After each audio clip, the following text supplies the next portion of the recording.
Let's solve this problem. If in an infinite geometric progression first term is equal to 10 times the sum of all successive terms, then its common ratio is. So ఇక్కడ infinite geometric progression అంటున్నారు. ఏ విధంగా ఉంటుంది? AR square, AR cube and so on.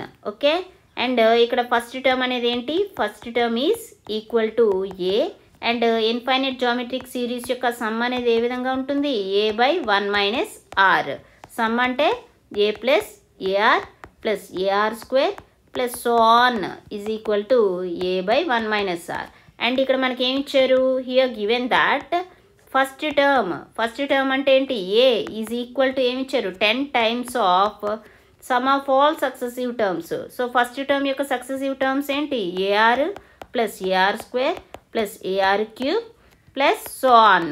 వీటి యొక్క sum ఏమవుతుంది?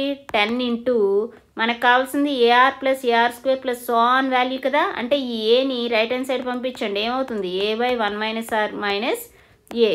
Simplify చేయండి. ఇక్కడ ఏ అనేది కామన్ తీస్తే ఏమవుతుంది?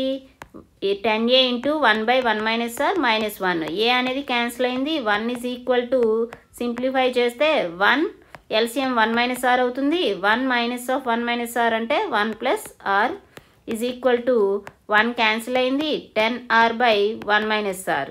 అండ్ 1 - rని లెఫ్ట్ హ్యాండ్ సైడ్ పంపిస్తే 1 - r equal to 10r. That implies 1 is equal to 11r. Therefore, r is equal to 1/11. Option B is correct. For more videos, like, share, subscribe to VV Lakshmi Classes.